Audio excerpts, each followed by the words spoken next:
모든 것이 합력하여 선을 이룬다. 이 말의 의미는 사람들이 쉬이 인용하고 또 사용하고 또 일반적으로 이야기하듯이 좋은 취지로 잘 협력해서 좋은 목적을 이룬다는 말이 아닙니다. 모두가 협력을 통해서 무언가 좋은 일을 하자라고 권유로 활용할 수 없다는 말입니다. 오히려 바울은 자신의 경우를 염두에 두고 하나님의 뜻 안에서는 긍부정의 모든 것들이 함께 작용하면서 결국은 선한 결과에 이르도록 작동한다 하는 것을 말합니다. 합력하여라는 이 헬라어는 우리가 잘 아는 대로 시너지, 시네르게오, 시너지라는 말의 어원인데 이것은 물론 역사의 지평에서도 마찬가지죠. 잔인한 말이긴 하지만 악인도 악한 기능을 하며 악한 날에 쓰임이 된다고 잠언 16장 4절이 말하죠. 우리는 사실 지난 시간 동안 나라를 쑥대밭으로 만든 그 인물이 있었던 사실에 대하여 오히려 감사합니다. 수면 아래 드러나 있지 않았던 현실을 제대로 드러내도록 한 역할을 한 이고, 그러게 그의 상상할 수 없이 엉뚱하고 또 어느 도단의 그릇된 짓을 지렛대로 하여 민주주의가 다져지고 튼튼해집니다. 불행하게도 그 부정의 역할을 한 이가 있었고 결국 하늘에 의해 쓰여지고 버려지는 토사구팽이 될 테지만 예측할 수 없었던 이 일련의 사건들은 대한민국의 역사에 두고두고 경종이 될 것입니다. 예수님께서도 하나님의 뜻을 이루기 위하여 결국 배반을 당해야 했지만 자신을 파는 그 사람에게 화가 있으며 그는 차라리 태어나지 않았으면 좋았을 뻔했다고 말씀하셨죠. 이 역사의 법칙입니다. 새로운 정부가 태어나기까지 모든 넘어짐을 준비한 이들이 있었고 하나님의 심판을 불러오기까지, 즉 거의 패망이 필연이 되기까지 물론 우리에게는 답답하고 화가 나는 시간이었고, 그러나 하나님은 결정타를 때리기 위하여 때가 차기를 기다리셨던 것입니다.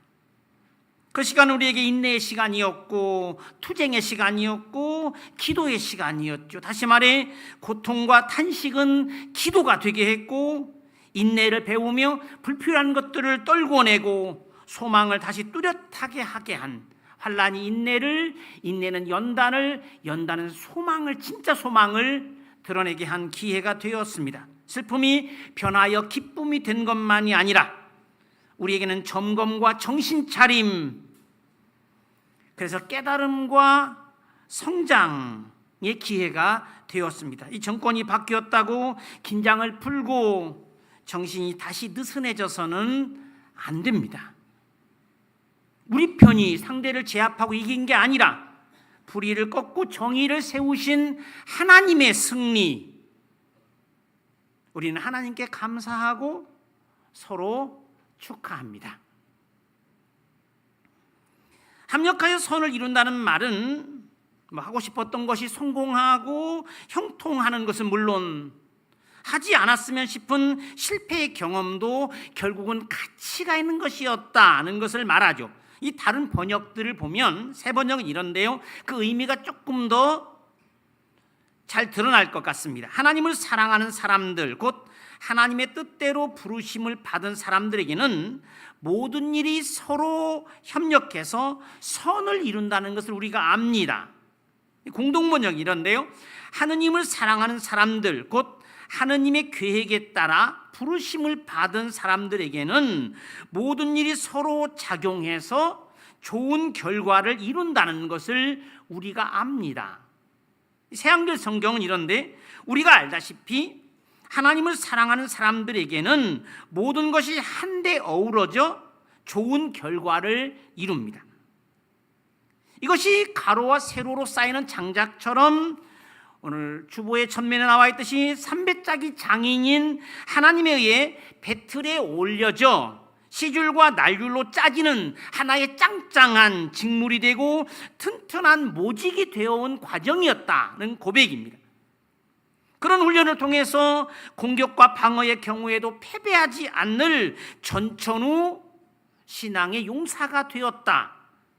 성공하여 자신감을 갖게 되고 의욕이 생긴 것과 함께 실패하여 경솔함을 벗고 신중하고 조심스럽게 된 것이 오늘의 나됨에 기여한, 내가 조금 잘 된다고 우쭐대는 허풍선이가 되지 않으면 물론 조금 어려움에 처했다 해서 좌절하고 자격심에 빠지지 않게 하신 것도 다 이 과정을 거쳤기 때문이라는 겁니다. 나의 나된 것은 하나님의 은혜다. 이 바울의 고백 속에 담겨 있죠.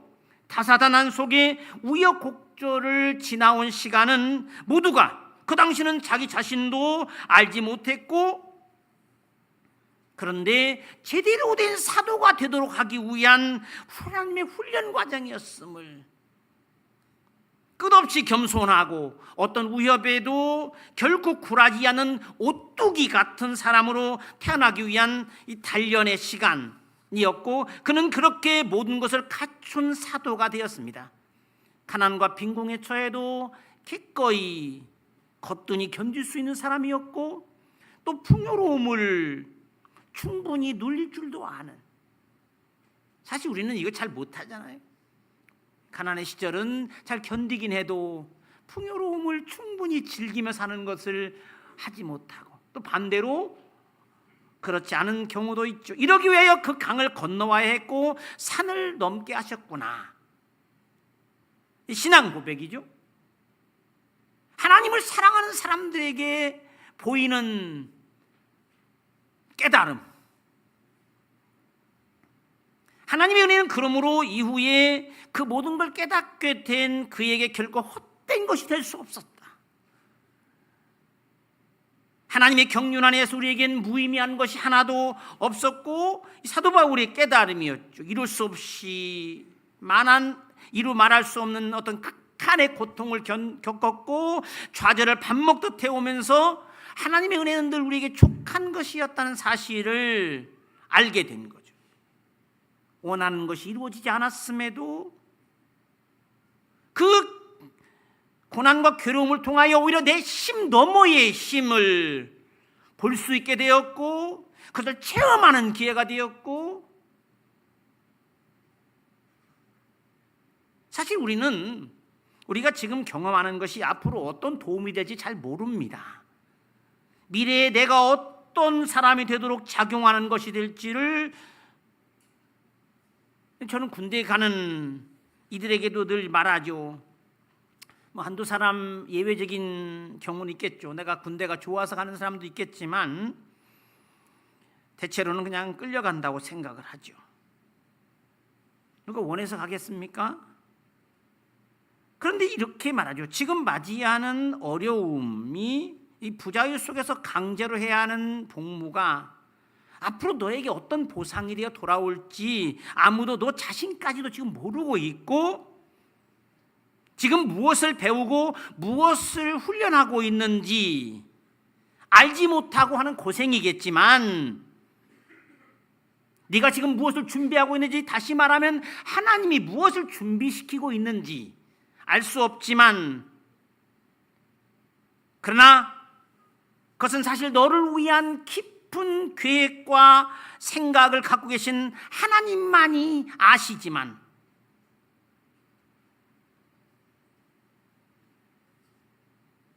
모세는 부름받아 이스라엘 지도자가 되기까지 무려 80년을 훈련해 왔습니다. 80년을.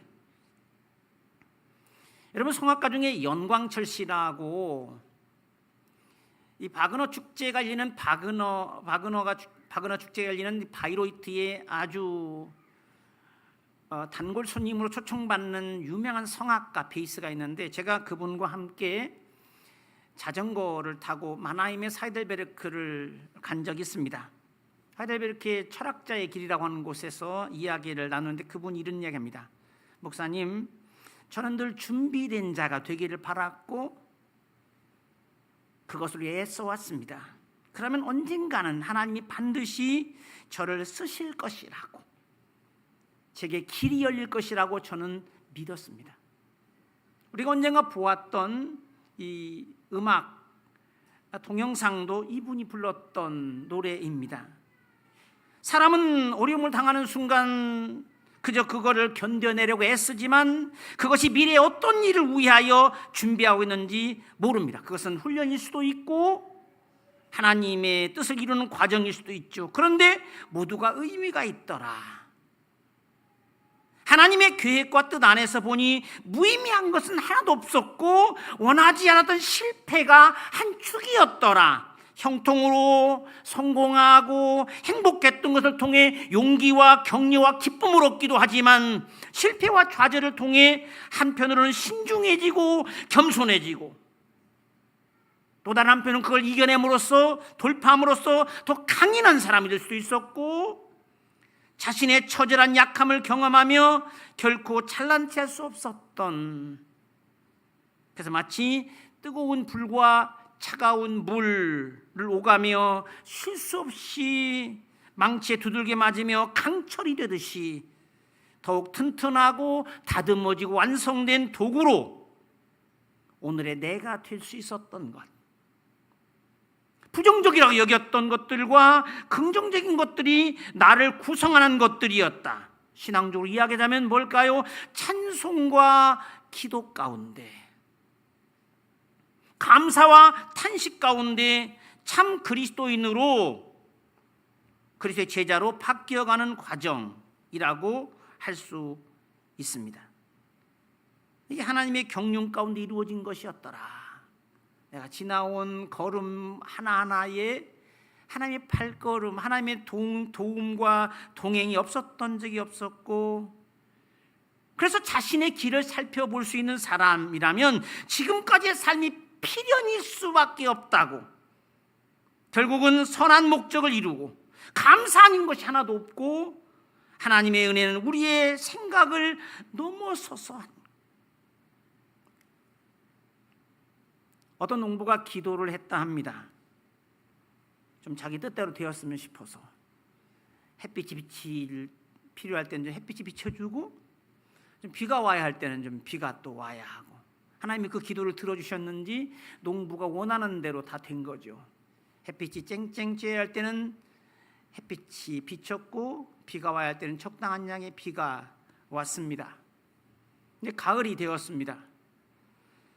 그런데 가을에 추수를 할 때 보니 그 곡식과 과일들이 텅 비어 있다는 겁니다. 그래서 이제 불만을 토로했겠죠. 하나님 왜 이렇게 하셨냐고. 그때 하나님이 대답하시죠. 곡식과 식물은 비바람에 맞서며 튼튼해지는 것이고 더위를 견디며 연그러가는 것이고 가뭄을 견디며 익어가는 것이다. 오늘의 우리가 되도록 해왔던 지난 시절의 여러 여정들이 그저 허약한 온실의 화초가 아니라 비바람 맞고 자라는 튼튼한 들풀이 되도록 해주셨던 것, 이 하나님의 크신 뜻 안에서 보면 그래서 병도 가난도 약함도 부정적인 것이 아니었죠. 병이 없었다면 건강의 가치를 알지 못했을 것입니다. 물론 누구도 내가 건강이 뭔지 알기 위하여 병들기를, 아프기를 바라진 않습니다. 그러나 아픈 것은 건강을 알고 깨닫게 해주죠. 약한 자신은 진짜 강함을 담는 그릇이다. 깨질 질그릇 속에 보배를 담았고, 그래서 어떤 경우에도 나의 약함 때문에 내가 넘어지지 않고 나의 부족함 때문에 내가 좌절하지 않을 수 있게 한 것, 병을 좋아할 것은 아니지만 그렇다고 그것이 무의미한 것은 아니었다. 의식하고 경험하고 깨닫고 느끼지 못하는 건 사실 없는 거죠. 여러분 행복하다고 느끼십니까? 그렇지 않다면 행복은 없는 것이죠. 건강하다고 하는 것을 생각지 못하는 사람은, 말하자면 병을 알아보지 못한 사람에게 건강은 존재하지 않는 것입니다. 아팠기 때문에 건강에 대해 의식하게 되었고, 지금까지 건강한 삶을 살아온 것에 대해 감사할 수 있게 되었고, 관리해야 된다는 것도 알게 되었고, 그렇게 할 수 있게 되었으니 병을 앓고 아팠던 것도 감사한 것이죠. 그래서 이상하죠? 평상시엔 감사금도 안 하다가 아픈 뒤에 병원비 잔뜩 내고 그 다음 주에 감사금도 하고, 안 한 분들 혹시 계세요? 그것도 경험의 풍요로움에 속하더라는 겁니다. 하나님이 큰 뜻 안에 보니 누가 배고프기를 바라겠어요? 그러나 배고픔을 몰랐다면 밥 한 술에 진짜 감사해야 한다는 사실을 생각조차 하지 못했을 것입니다. 그래서 말하죠. 성공과 형통과 행복은 물론 실패와 좌절의 고통의 경험을 해봐야. 한 시는 이렇게 말합니다. 내가 고난당한 것이 유익이었다. 내가 비로소 고난을 당함으로 주님의 율례를 배우게 되었습니다.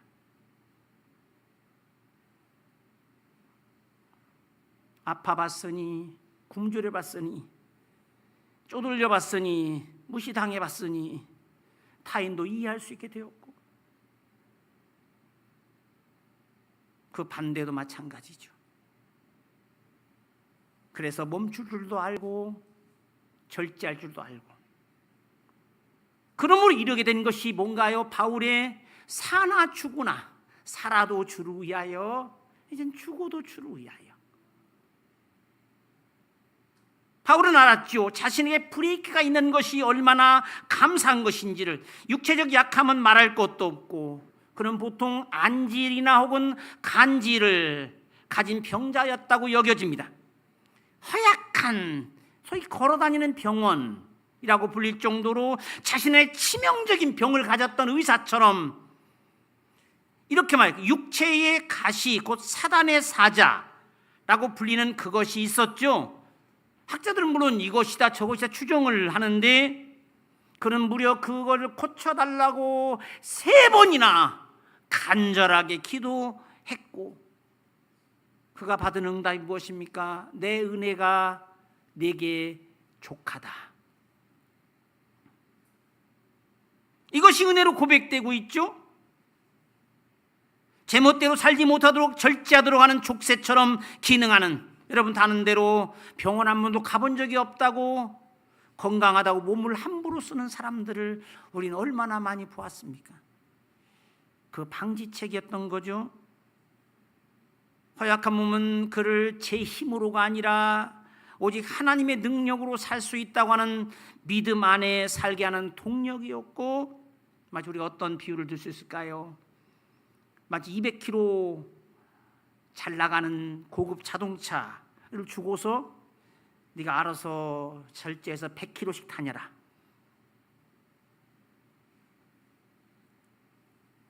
그럴 수 없다는 것을 깨달은 이였죠. 그래서 아무리 밟아도, 죽어라 밟아도 100km밖에 나가지 않는 차를 주신 것을 감사한, 자신의 욕망은 물론 자신의 한계도 알게 되고 철저한 깨달음 속에서 하나님의 배려였다는 사실을 알게 된 거죠. 가속 페달과 함께 자신에게 브레이크가 있다는 사실이 얼마나 다행인지.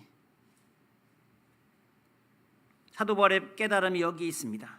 과거의 부끄러운 이력까지 모두가 자신을 교만하지 못하게 하는 자신의 약점이 바로 자신을 붙잡아주고 자신을 위대하게 만드는 강점이었음을, 제 맘대로 하려면 발목을 잡는 어떤 결정적인 약점인 수치가 올가미가 되어 걸을 때마다 아프게 하는 살에 박힌 가시처럼 그것을 늘 회상하게 하는 그것이 나를 붙들어주는 것이었고, 내가 나의 주인이 아니라 종이라는 사실을 알려주는 것이었고, 내가 교만하고 자고하여 내 맘대로 하지 않고 주님의 사람으로 살게 하는 놀라운 장치였고 하나님 배려라는 사실.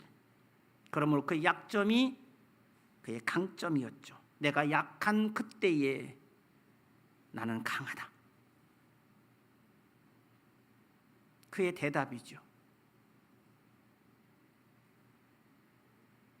이제는 내가 아니라 내 속에 그리스도가 살아가는 것.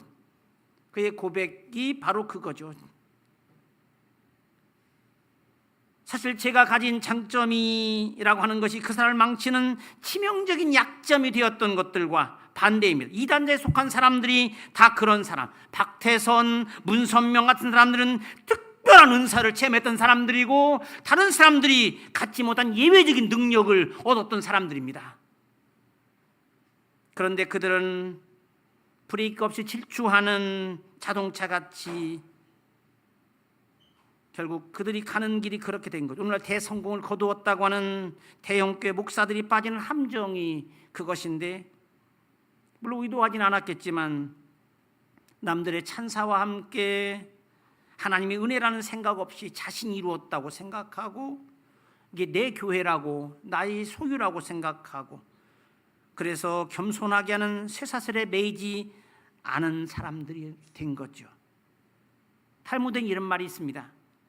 내가 안식일을 지키는 줄 알았는데 안식일이 나를 지켜주고 있었다.